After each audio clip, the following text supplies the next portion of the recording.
कैसे हो आप सभी लोग। आशा करता हूँ कि आप सभी लोग अच्छे होंगे। तो welcome to my YouTube channel TN physics में आप सभी लोगों का स्वागत है। तो आज क्लास 12 फिजिक्स का अगला चैप्टर जिसका नाम है प्रकाश विद्युत प्रभाव, आइंस्टीन का प्रकाश विद्युत प्रभाव, इस टॉपिक से हम वीडियो बनाने वाले हैं। तो इस टॉपिक्स में सबसे पहले आपकी पहली रीडिंग रहेगी प्रकाश विद्युत प्रभाव। प्रकाश विद्युत प्रभाव काफी इंपॉर्टेंट टॉपिक है। इंग्लिश में कहते हैं photo electric effect. Photo electric effect, photo electric effect होता क्या है? धातु के पृष्ठ पर, कोई धातु है उसके पृष्ठ पर जो प्रकाश अल्ट्रावायलेट रेज होते हैं, प्रकाश होते हैं, जब वो पड़ता है तो धातुओं के पृष्ठों से इलेक्ट्रॉन निकलने लगते हैं। हमने क्या बताया आप लोगों को? जब कोई धातु की सतह पर जब कोई प्रकाश आपतित होता है, पड़ता है, तो धातुओं के पृष्ठों से इलेक्ट्रॉनों का उत्सर्जन शुरू हो जाता है। When a beam of light is incident on the metallic surface, then the electron released from the metallic surface, that is called photoelectric effect. Understand? जब कोई उच्च आवृत्ति की प्रकाश किसी धातु की सतह पर पड़ता है, धातु के पृष्ठों पर पड़ता है, तो धातुओं के पृष्ठों से इलेक्ट्रॉनों का उत्सर्जन शुरू हो जाता है। जैसे जैसे प्रकाश की तीव्रता बढ़ती रहती है, उसी प्रकार से उस धातु के पृष्ठों से इलेक्ट्रॉनों का उत्सर्जन भी बढ़ता जाता है। ठीक है, ये डिपेंड करता है उसकी तीव्रता पर। तो ये घटना आपकी क्या कहलाती है? प्रकाश विद्युत प्रभाव। एक बार आप लोग कॉपी पेन निकालें और नोट भी बना लें, जिससे आप लोग का पॉइंट भी क्लियर हो जाएगा। जब कोई प्रकाश की किरण, जब या कह सकते हो जब उच्च आवृत्ति की प्रकाश की किरण किसी धातु के पृष्ठ पर आपतित होती है, तो धातुओं के पृष्ठों से इलेक्ट्रॉनों का उत्सर्जन शुरू हो जाता है। प्रकाश की ये घटना प्रकाश विद्युत प्रभाव कहलाती है। ने क्या बताया? जब उच्च आवृत्ति की का प्रकाश किसी धातु के पृष्ठ से, किसी धातु के पृष्ठ पर पड़ता है,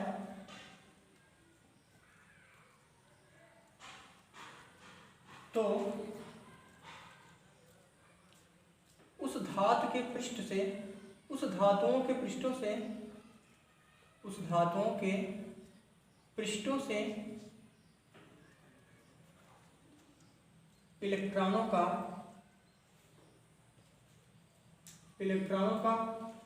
उत्सर्जन शुरू हो जाता है। उत्सर्जन शुरू हो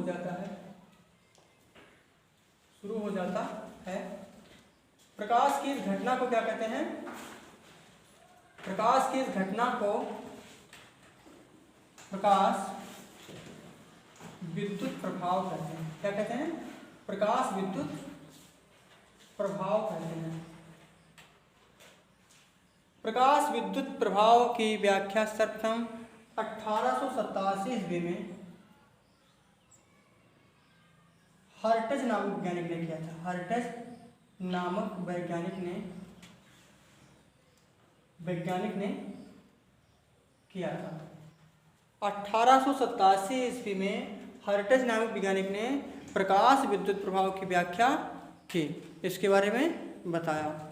एक निर्वात नलिका में धातुओं को सेट किया और उसके ऋणात्मक सिरे पर प्रकाश को आपतित कराया, और जैसे ही ऋणात्मक सिरे पर प्रकाश को आपतित कराया गया तो हुआ क्या कि उस पृष्ठ से इलेक्ट्रॉनों का उत्सर्जन शुरू हो गया। इसी घटना को कहा गया प्रकाश विद्युत प्रभाव। मुझे आशा है कि प्रकाश विद्युत प्रभाव आप लोगों को समझ में अवश्य आ गया होगा। ठीक है। बाद में लेनार्ड तथा मिल्टन नाम के दो साइंटिस्टों ने प्रकाश से जो इलेक्ट्रॉन उत्सर्जित होते थे उसके लिए नियम दिया। लेनार्ड और मिल्टन ने क्या किया? प्रकाश विद्युत उत्सर्जन के नियम के बारे में व्याख्या किया। आज हम अधिकतर टॉपिक पे, मेरा मेन टॉपिक रहेगा आइंस्टीन का प्रकाश विद्युत समीकरण, जो कि आपका एग्ज़ाम में इस बार पूछा जाएगा, ये मुझे काफ़ी हद तक आशा है। क्योंकि 2023 में क्वेश्चन नहीं आया था, तो 24 में हो सकता है क्वेश्चन इस बार लॉन्ग आंसर में पूछा जा सकता है। तो आप लोग विशेष कर ध्यान देकर इस पॉइंट को जरूर ध्यान दोगे। तो ये हो गया प्रकाश विद्युत प्रभाव, ठीक है, प्रकाश विद्युत प्रभाव, ठीक है।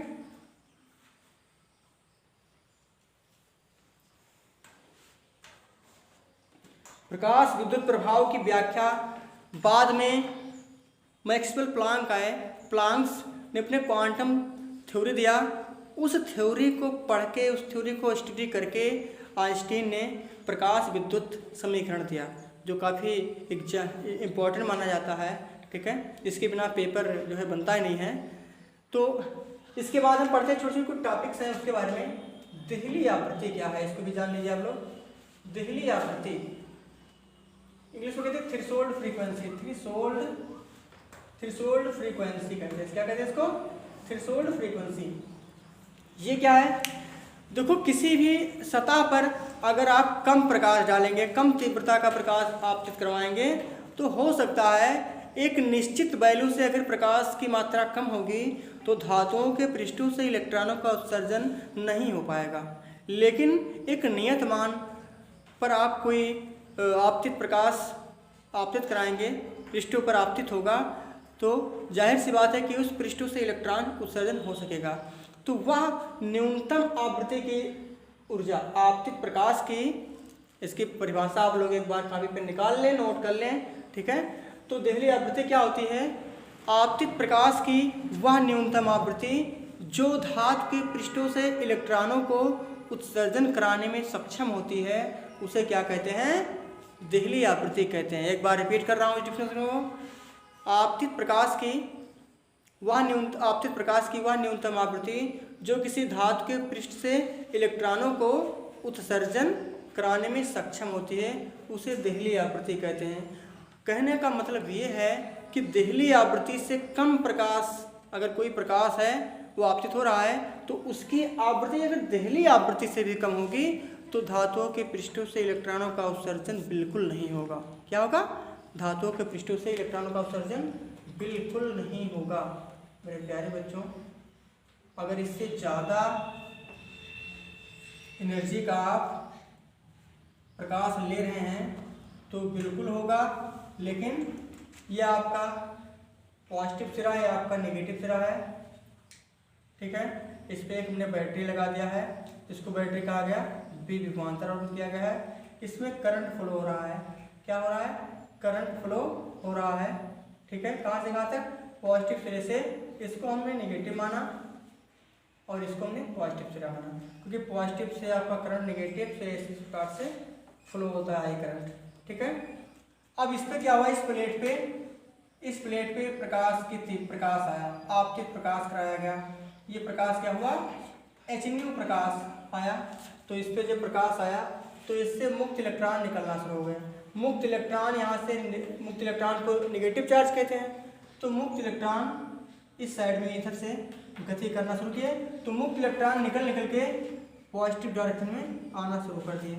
अब इस धातु के पृष्ठ पर प्रकाश आया, वो प्रकाश की एनर्जी क्या है? HNU है। H प्लांक नियतांक है। V क्या है? आवृत्ति है आपतित प्रकाश की। आपतित प्रकाश का मतलब होता है जो प्रकाश आता है उसको आपतित प्रकाश कहते हैं। और ये जो न्यू है, ये है आवृत्ति, जो प्रकाश आ रहा है उसकी आवृत्ति है न्यू। अब इस पृष्ठ पर नेगेटिव टर्मिनल पर कुछ क्या हुआ? प्रकाश आया। उस प्रकाश की ऊर्जा क्या है? ऊर्जा का फार्मूला होता है HNU, ठीक है। इसको हम क्वांटा भी कहते हैं या फोटॉन भी कहते हैं। तो जैसे इस पृष्ठ पर आया तो हमने बताया था कि जब धातु के पृष्ठ पर प्रकाश आपतित होता है तो धातु के पृष्ठ से इलेक्ट्रॉन निकलने लगता है। मान लीजिए मोबाइल का कवर है, ये धातु का पृष्ठ है। अब इस पर लगातार प्रकाश आएगा तो क्या करेगा? इसमें से कुछ इलेक्ट्रॉन का उत्सर्जन शुरू कर देगा। मतलब जैसे जैसे प्रकाश की तीव्रता बढ़ेगी तो इससे इलेक्ट्रॉन बाहर निकल जाएंगे। तो धातु के पृष्ठ पर प्रकाश आए और इलेक्ट्रॉन निकलने लगे, इसी घटना को हम क्या कहते हैं? प्रकाश विद्युत प्रभाव कहते हैं। मतलब धातु के पृष्ठ पर प्रकाश आया, आपतित हुआ और इससे इलेक्ट्रॉन निकल जाएं। हर पदार्थ पे इलेक्ट्रॉन होता है, क्योंकि कोई भी पदार्थ होगा वो छोटे छोटे असंख्य परमाणुओं से मिलकर बना होता है। तो छोटे छोटे परमाणुओं से मिलकर बना होता है। तो क्या होता है, जब कोई एनर्जी एक्सेप्ट करता है तो उसके पास कुछ एक्सटर्नल गतिज ऊर्जा उत्पन्न होता है, क्योंकि आपको कहीं निकलने के लिए आपको क्या पड़ता है, दौड़ना पड़ता है। जैसे आपको लॉन्ग जंप करना है या 5 फीट का आपको डिस्टेंस जंप करना है, तो आप क्या करोगे, पहले दौड़ोगे। वायुयान को देखो, जब वो उड़ना होता है उसको तो क्या करता है, पहले वो काफ़ी तीव्र गति से गति करता है। हेलीकॉप्टर को देखिए, उसका पंखा पहले खूब तेज से गति करता है तब जाके उड़ पाता है। अगर पंखा तेज से चरम सीमा वेग पर ना पहुँचे, उच्चतम वेग प्राप्त ना करें, तो वो अपने जगह से नहीं हिल पाएगा, नहीं उड़ पाएगा। तो सबसे पहले क्या होता है, वो ऊर्जा प्राप्त करता है। कौन सी ऊर्जा, गतिज ऊर्जा, तब अपने स्थान को छोड़ के ऊपर उड़ पाता है। आप लोगों को समझ में आया। तो इसी प्रकार से इलेक्ट्रॉन निकलता है। तो जो इलेक्ट्रॉन निकल रहे हैं उसको क्या कहते हैं, फोटो इलेक्ट्रॉन। पृष्ठ से उत्सर्जित इलेक्ट्रॉन को क्या कहते हैं, फोटो इलेक्ट्रॉन कहते हैं। फोटो इलेक्ट्रॉन कहते हैं, फोटो इलेक्ट्रॉन कहते हैं। मतलब कहने का कि जो आपतित प्रकाश यहाँ पे पड़ा और इससे इलेक्ट्रॉन निकलने लगे, तो क्या हुआ, जो इलेक्ट्रॉन उत्सर्जित हुए उसको क्या कहा गया, फोटो इलेक्ट्रॉन या प्रकाश इलेक्ट्रॉन। अब ये इलेक्ट्रॉन ऋणात्मक सिरे से इस प्रकार से इससे पॉजिटिव बैटरी के पॉजिटिव टर्मिनल तक आए, पॉजिटिव दिशा तक आए, तो इधर से एक धारा मिल गई। उस धारा का नाम क्या है, आई धारा है। और जो प्रकाश इलेक्ट्रॉनों के कारण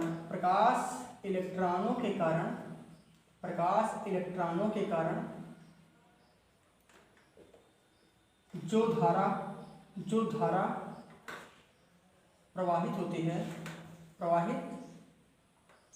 है उसे क्या कहते हैं, उसे प्रकाश धारा कहते हैं। मेरे प्यारे बच्चों, से क्या कहते हैं, प्रकाश विद्युत धारा कहते हैं, इसे आई से लिखते हैं। ठीक है, जो प्रकाश इलेक्ट्रॉनों के कारण जो धारा प्रवाहित होती है उसे क्या कहते हैं, प्रकाश विद्युत धारा। ठीक है, चलिए ठीक है, आप लोग इसको नोट कर लिए होंगे। अब इसे हम मिटाते हैं। आप लोग को समझ में आ गया होगा। धातु के पृष्ठ पर इलेक्ट्रॉन प्रकाश आपतित हुआ, इलेक्ट्रॉन निकला, तो इलेक्ट्रॉन निकला उसको कहा गया प्रकाश इलेक्ट्रॉन, और इसके वजह से जो धारा प्रवाहित हुई वो प्रकाश धारा। अच्छा, एक चीज़ और, हमने बात की देहली आवृत्ति की। तो देहली आवृत्ति का मतलब ये होता है कि जो प्रकाश यहाँ आपतित हो रहा है, अगर देहली आवृत्ति से कम प्रकाश से कोई प्रकाश है, उसकी ऊर्जा या उसकी आवृत्ति देहली आवृत्ति से कम है, तो धातु के पृष्ठ से इलेक्ट्रॉन नहीं निकलेगा। मतलब किसी पृष्ठ से इलेक्ट्रॉनों को निकालने के लिए सबसे आवश्यक बात यह है कि आपतित प्रकाश की आवृत्ति, जो आपतित प्रकाश यानी लिख रहे हैं जो आपतित प्रकाश है, आपतित प्रकाश की आवृत्ति देहली आवृत्ति के बराबर हो। देहली आवृत्ति से कम प्रकाश अगर इस पर आएगा तो धातुओं के पृष्ठों से इलेक्ट्रॉन निकलने का कोई चांस नहीं होगा, और इस प्रकार प्रकाश विद्युत प्रभाव की घटना नहीं हो पाएगी। समझ में आया। चलिए आगे बढ़ते हैं मेरे प्यारे बच्चों। देहली तरंगदैर्घ्य क्या है, देहली तरंगदैर्घ्य क्या है,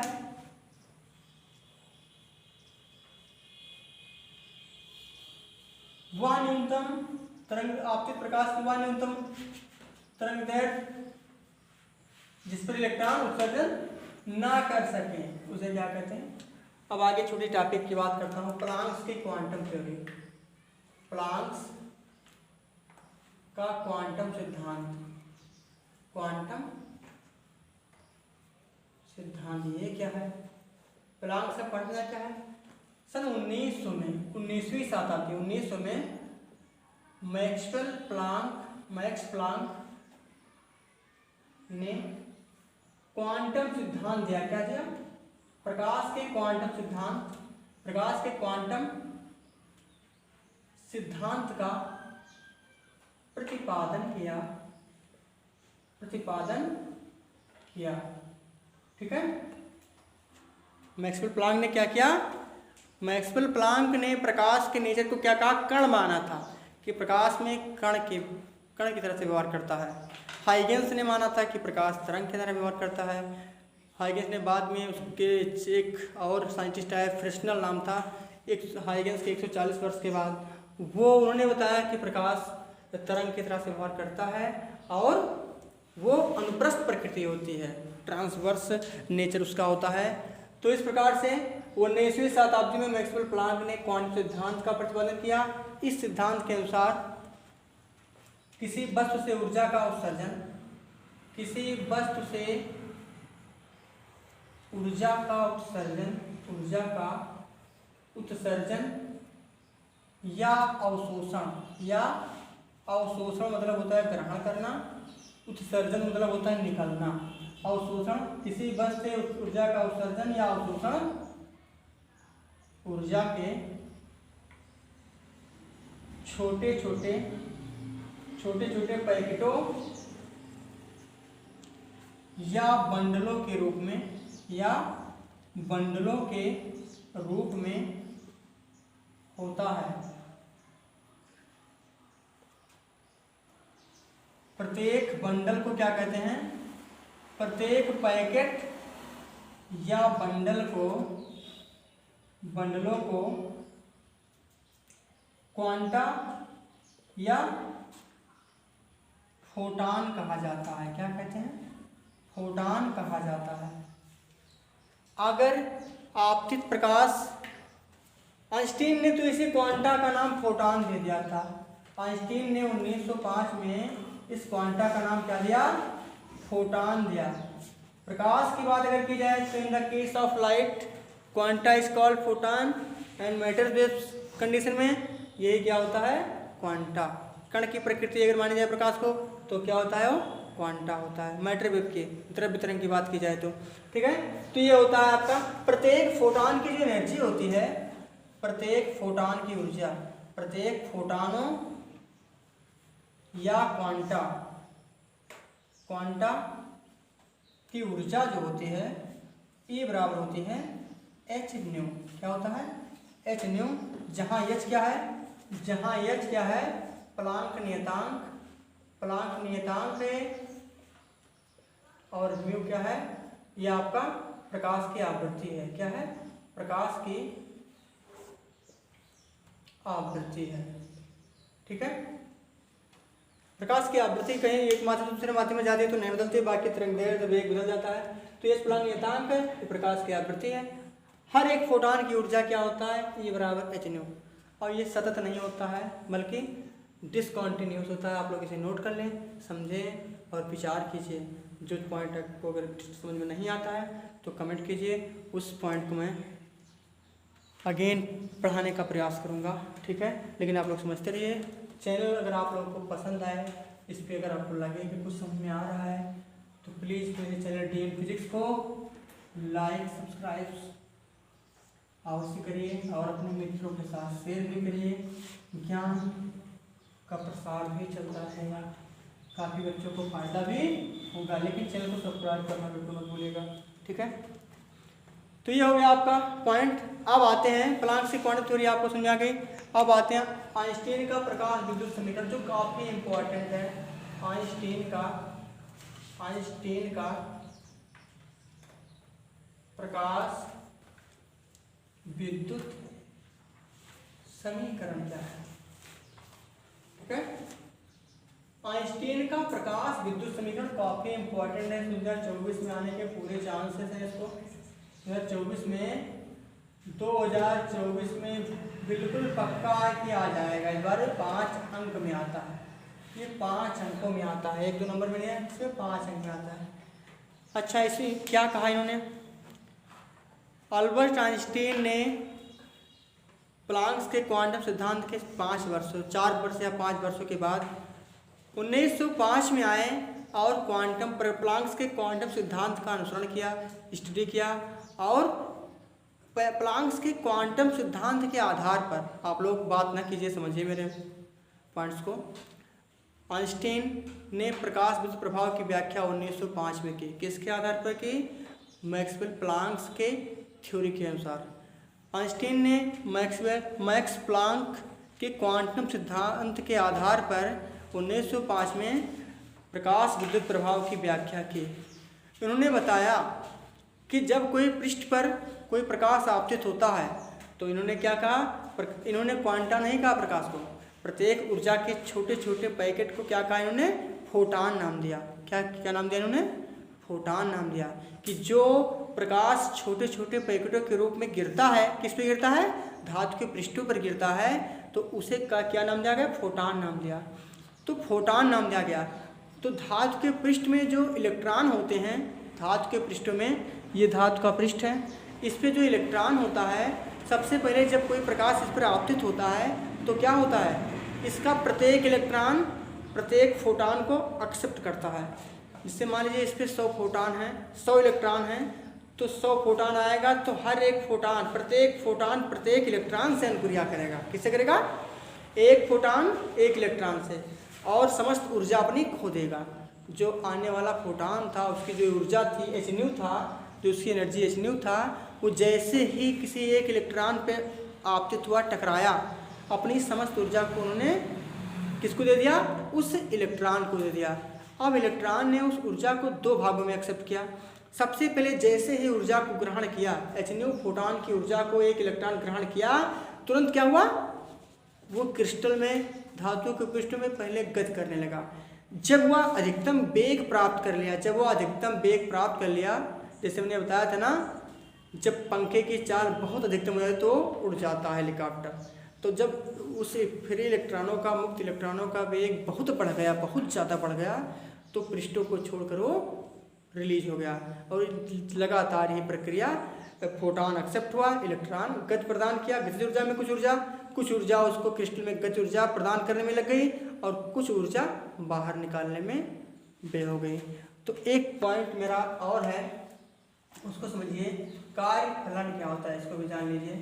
कार्य फलन, जिसको आप कहते हैं इंग्लिश में work function.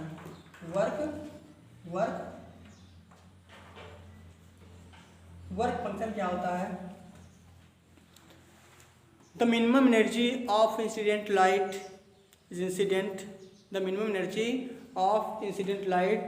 which is release the electron from the metallic surface is called work function.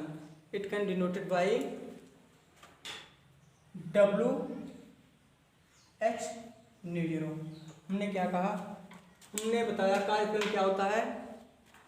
वह न्यूनतम ऊर्जा जो धातु के पृष्ठों से इलेक्ट्रॉनों को बाहर निकाल सके। वह न्यूनतम ऊर्जा, वह कम से कम ऊर्जा जो धातु के पृष्ठों से इलेक्ट्रॉनों का उत्सर्जन करा सके। मतलब आपका जो ऊर्जा होगा, कार्यफलन क्या है? एक प्रकार की ऐसी ऊर्जा है, किसकी ऊर्जा? जो प्रकाश आ रही है, आपतित प्रकाश की, आने वाली प्रकाश की, वह कम से कम ऊर्जा जो धातुओं के पृष्ठों से इलेक्ट्रॉनों का उत्सर्जन करा सके, अथवा प्रकाश विद्युत प्रभाव की घटना को व्यक्त कर सके, उसे हम कहते हैं कार्यफलन। कार्यफलन W बराबर होता है h nu 0, जहाँ h आप जानते हो प्लांक नियतांक है, nu 0 आपका क्या है? देहली आवृत्ति है। क्या है? देहली आवृत्ति है मेरे प्यारे बच्चों। तो कार्यफलन भी आप लोग जानिए, ये भी एक 2 नंबर में कभी कभी पूछ लिया जाता है, तो इसको भी आप लोग जानिए। तुमने क्या बताया? आपतित प्रकाश की वह न्यूनतम ऊर्जा जो धातु के पृष्ठों से इलेक्ट्रॉनों का उत्सर्जन करा सके, प्रकाश विद्युत प्रभाव की घटना व्यक्त कर सके, उसे हम कहते हैं कार्यफलन। मुझे आशा है कि आप लोगों को समझ में आ गया होगा। अगर आप लोगों को समझ में आ गया हो तो हाँ या ना में एक बार आप लोग बोलकर जवाब दे दें। समझ में आ गया? हाँ। पक्का? आगे बढ़ें। ओके बेटा, ठीक है। आपने नोट कर लिया होगा, स्क्रीनशॉट कर लिया होगा, नोट कर लो, ठीक है। ये हो गया आपका कार्यफलन, ठीक है। तो आइंस्टाइन ने यह बताया कि प्रत्येक फोटान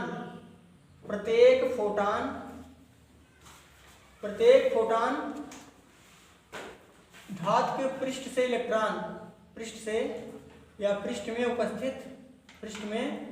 उपस्थित प्रत्येक इलेक्ट्रॉन से अनुक्रिया करता है और अपनी ऊर्जा को 2 भागों में डिवाइड कर देता है। तो जैसे ही कोई एक फोटान एक इलेक्ट्रॉन पर आपतित होता है, उसकी ऊर्जा 2 भागों में बढ़ जाती है। कुछ ऊर्जा उसको गतिज ऊर्जा प्रदान करती है, कुछ ऊर्जा इलेक्ट्रॉनों को पृष्ठों में गतिज ऊर्जा प्रदान कर देती है, वो गति करने लगते हैं। गति के कारण जो ऊर्जा उत्पन्न होती है उसे गतिज ऊर्जा कहते हैं। तो गति करने लगते हैं। और कुछ ऊर्जा उसको कार्यफलन के रूप में व्यय हो जाता है। जैसे 100 रुपये आपके पास है तो 50 रुपये का एक रफ खरीद लिए और 50 रुपये का आपने क्या कर लिया, कुछ खा पी लिया। तो जो 100 रुपये आपका था वो समझ लो कि आने वाला प्रकाश किरण था, और जो 50 आपका बट गया वो क्या हुआ, उसको आपने खर्चा कर लिया कार्यफलन और गतिज ऊर्जा में। तो 100 बराबर 50 प्लस 50 नहीं होगा। तो प्रत्येक फोटॉन पृष्ठ में प्रत्येक इलेक्ट्रॉन से क्रिया करता है और अपना स्वयं क्या होता है, स्वयं विलुप्त हो जाता है। क्या होता है, विलुप्त हो जाता है। ठीक, विलुप्त जाता है। कुछ इसकी ऊर्जा दो भागों में बढ़ती है। इसकी आपतित प्रकाश की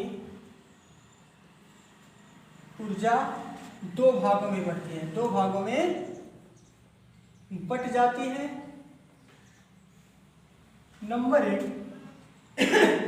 नंबर एक आपका पृष्ठों में उपस्थित इलेक्ट्रॉन, पृष्ठों में उपस्थित इलेक्ट्रॉनों को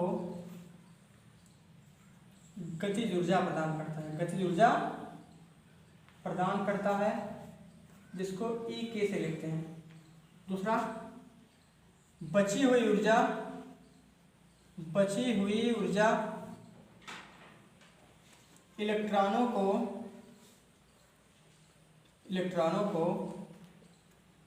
धातु के पृष्ठों से उत्सर्जित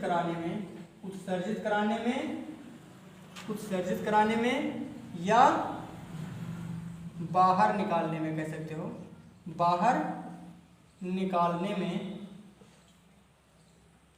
खर्च हो जाती है।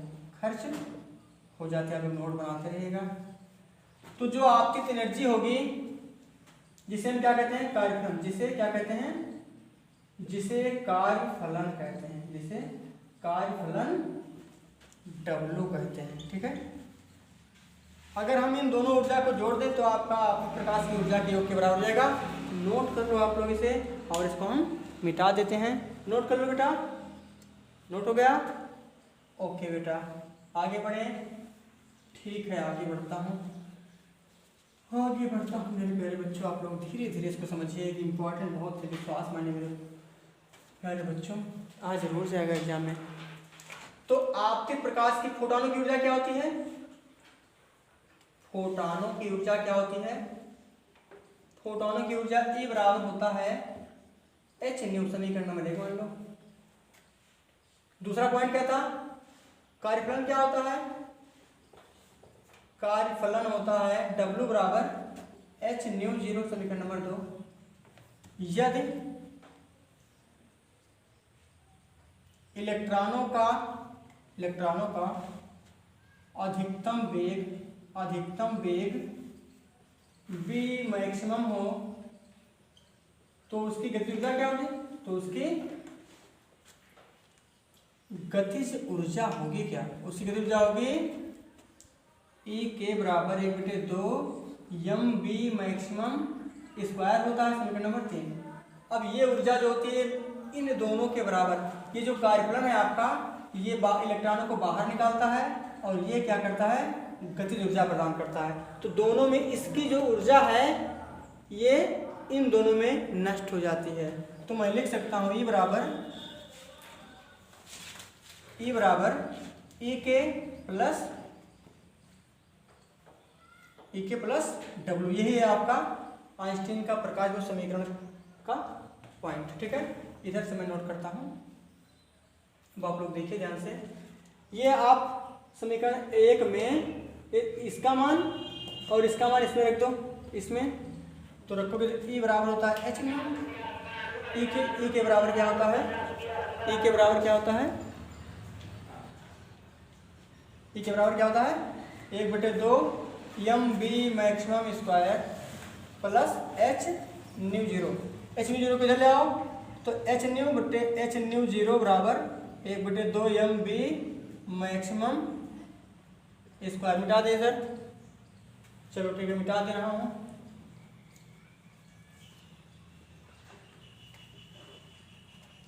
H mu minus H mu zero बराबर 1/2 एम बी मैक्सिमम स्क्वायर। यहाँ से म्यू कॉमन है, एच माइनस एच, एक मिनट यहाँ पर क्या कॉमन है, एच कॉमन है तो एच कॉमन लिया यहाँ पर हो गया म्यू माइनस म्यू जीरो बराबर 1/2 एम बी मैक्सिमम स्क्वायर।